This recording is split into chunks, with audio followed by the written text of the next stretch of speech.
लोगों ने अपनी अवैध प्रॉपर्टी को वैध कराने के लिए नगर निगम के चक्कर लगाना शुरू कर दिए। का एक अवैध निर्माण भी वैध होगा और शासन को भी इससे राजस्व का लाभ होगा। पिछली बार जब हमने ये शासन ने योजना लागू की थी तो उसके क्रियान्वयन के फलस्वरूप लगभग 98 करोड़ रुपए, लगभग 100 करोड़ रुपए नगर निगम इंदौर को प्राप्त हुए थे।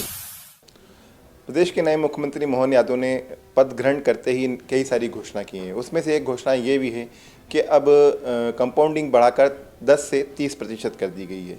इसी विषय पर चर्चा करने के लिए हमारे साथ मौजूद हैं इंदौर नगर निगम के प्रौद्योगिकी विभाग के प्रभारी राजेश सुदावत जी। हम उनसे जानेंगे कि इस नई नीति से कितना फ़ायदा आम लोगों को होगा, कितनी आर्थिक स्थिति नगर निगमों की सुधरेगी और क्या ये नीति लागू होने के बाद नगर निगम वाकई उस स्थिति में आ जाएगा जिससे पहले की स्थिति में था। राजेश जी, बहुत स्वागत है आपका मृदुभाषी में।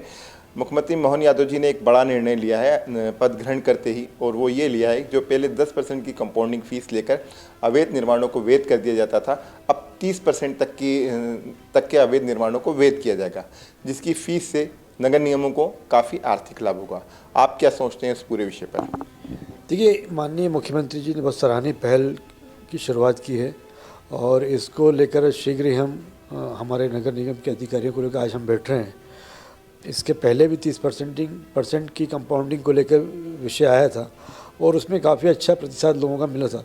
अब वापस से सरकार ने इस योजना को लागू किया है तो आज हम हमारे अधिकारियों को निर्देश देंगे कि अधिक से अधिक लोगों को इस योजना के अंतर्गत शामिल करके उनके जो अवैध निर्माण हैं, जो 30% के दायरे में आते हैं, उनको प्रेरित करें कि कंपाउंडिंग कराएं, ताकि अधिक से अधिक जो बहुत सारी शिकायतें अवैध निर्माण की जो इस प्रकार की थी वो ख़त्म होंगी और उनका एक अवैध निर्माण भी वैध होगा और शासन को भी इससे राजस्व का लाभ होगा। मुख्यमंत्री की घोषणा किए हुए तकरीबन 8 दिन हो गए हैं, लेकिन अभी तक नोटिफिकेशन नहीं आया। लोगों ने अपनी अवैध प्रॉपर्टी को वैध कराने के लिए नगर निगम के चक्कर लगाना शुरू कर दिए। इसको लेकर नगर निगम की तरफ से कोई पत्राचार शासन से किया गया है या जल्द से जल्द नोटिफिकेशन करने की मांग की गई है? देखिए, नोटिफिकेशन बहुत जल्दी हमारे पास आ जाएगा, लेकिन हमने नोटिफिकेशन का हम इंतजार नहीं कर रहे हैं। हम आज ही हमने हमारे जो भवन अधिकारी, भवन निरीक्षक, अपर आयुक्त, भवन अनुज्ञा शाखा और हेडक्वार्टर बीओ को लेकर माननीय महापौर जी और हम आज बैठ रहे हैं और उसमें निर्देश जारी करेंगे कि इस प्रकार के जो प्रकरण हैं उनसे संपर्क साध के उनको इसमें प्रोसेस में शामिल करने के लिए तैयार किया जाए और उनसे आवेदन कराया जाए। इससे कितना आर्थिक लाभ होने की संभावना है आपको? नगर निगम की जो अभी आर्थिक स्थिति ख़राब है, ठेकेदार आत्महत्या कर रहे हैं, ऐसे में क्या लगता है आपको इससे कितनी आर्थिक स्थिति में सुधार होगा? क्योंकि इंदौर नगर निगम का क्षेत्रफल काफ़ी बढ़ गया, पहले के मुकाबले 85 वार्ड है। देखिए, अभी ऐसा अनुमान लगाना किसी राशि का तो भी कठिन है, लेकिन पिछली बार जब हमने ये शासन ने योजना लागू की थी तो उसके क्रियान्वयन के फलस्वरूप लगभग 98 करोड़ रुपए, लगभग 100 करोड़ रुपए नगर निगम इंदौर को प्राप्त हुए थे। तो ऐसे हम उम्मीद करते हैं कि लगभग इतनी, इससे ज़्यादा राशि इस बार हमको मिलेगी। आप सूचना प्रौद्योगिकी के भी प्रभारी हैं, तो अभी इस वक्त हम ये देख रहे हैं कि पिछले कई दिनों से सर्वर डाउन है और ख़ासतौर पर आपके विभाग से लोग काफ़ी रिलेट करते हैं। जिसको मकान बनाना होता है उसको नक्शा पास कराना होता है, लेकिन सर्वर डाउन होने के कारण कई दिक्कतों का सामना करना पड़ रहा है।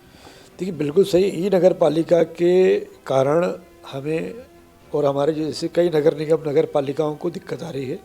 इसके पहले भी हमने शासन को पत्र लिखा था कि इंदौर को ई नगर पालिका से मुक्त किया जाए। मैंने आज भी महापौर जी से चर्चा की है कि हमको नए मुख्यमंत्री जी से मिलकर इंदौर शहर को ई नगर पालिका से मुक्त करने का निवेदन करना चाहिए। महापौर जी ने आश्वस्त किया है कि अगली बैठक में जब भी मुख्यमंत्री जी के साथ होगी और उसमें ई नगर पालिका से इंदौर को अलग किया जाएगा और इंदौर अपने आप में एक सक्षम बॉडी है कि वो अपना एक सेटअप तैयार कर सकता है अपने। उसके पहले भी हमारा सॉफ्टवेयर था, उसके आधार पर हम संपत्ति कर और अन्य हम काम करते थे।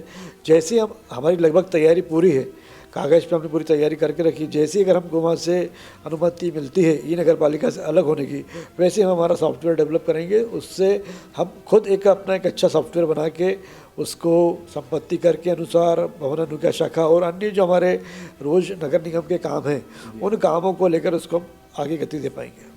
सर्वर डाउन होने से कितना नुकसान नगर निगम को हो रहा है? क्योंकि लोग राजस्व नहीं जमा कर पा रहे हैं, लोगों के तमाम तरह के सर्टिफिकेट्स जो ऑनलाइन मिल जाते थे वो नहीं मिल पा रहे हैं, नगर निगम में नक्शों की फ़ीस जमा नहीं हो पा रही है। कितना नुकसान हो रहा है? और तकरीबन 7-8 दिन हो गए इसको और बताया जा रहा है कि अगले 7 दिन तक के सर्वर बंद ही रहेगा। सबसे बड़ा नुकसान तो राजस्व का हो रहा है। इसी के साथ साथ जो ई नगर पालिका से जुड़ी हुई सेवाएं, जैसे विवाह पंजीयन की बात है, जन्म मृत्यु प्रमाण पत्र की बात है, तो इन सारे कामों में एक अवरोध पैदा हो गया है। तो हम लगातार भोपाल के संपर्क में, हमारे अधिकारी भी संपर्क में भोपाल के, कोशिश ये है कि शीघ्र से शीघ्र चालू हो जाए, और जिससे कि एक सबसे बड़ी समस्या तो राजस्व की, 31 अगस्त को जो राजस्व जमा करने की जो छूट हमको लोगों से लेना को मिल रही थी, उसमें कई लोग उससे छूट से वंचित रह जाएंगे और उसके कारण नगर निगम को नुकसान होगा। सर, मुख्यमंत्री जी ने एक घोषणा और की थी 30% कंपाउंडिंग के साथ साथ जहां पर 80 फुट रोड होगा वहां पर मिक्स यूज़ की बिल्डिंग्स बनाई जा सकती हैंगी। ऐसे में क्या प्रावधान रखेगा, क्योंकि नगर निगम जो भूमि विकास नियम है वो कुछ और कहता है, मास्टर प्लान कुछ और कहता है। ऐसी कौन सी सड़कें चिन्हित की जाएंगी, और क्या ऐसा भी आप विचार कर रहे हैं कि जो 40 फुट रोड पर लोगों ने दुकान बना रखी है जिनकी परमिशन 75 स्क्वायर मीटर तक के होते हैं, 0.75 स्क्वायर मीटर होती है, उसको बढ़ाया जा सकता है ताकि अवैध दुकानों को वैध किया जा सके? देखिए, माननीय मुख्यमंत्री जी ने जो घोषणा करी वो निश्चित रूप से बहुत सराहनीय है। इसमें बहुत सारी समस्याओं का निराकरण भी होगा। एक ब्लैकमेलिंग होती है, उससे भी बहुत सारे लोगों को निजात मिलेगी। दूसरा, लीगल रूप में व्यक्ति अपनी प्लॉट पर ऑफिस, दुकान या अन्य व्यवसायिक गतिविधि को शुरू कर पाएगा, और नगर निगम को भी उससे राजस्व का लाभ होगा।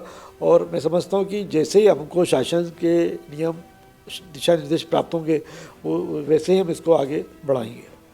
क्या तैयारी कर ली है नगर निगम ने मुख्यमंत्री के आदेशों को लेकर? मुख्यमंत्री जी के आदेशों के परिपालन के संदर्भ में हम आज की जो बैठक कर रहे हैं वो उसी संदर्भ में है। बहुत शुक्रिया। हमसे बात कर रहे थे राजेश उदावत जी, जिन्होंने बताया कि मुख्यमंत्री मोहन यादव ने जिस तरह की घोषणा की है उनका जल्द से जल्द इम्प्लीमेंट किया जाएगा।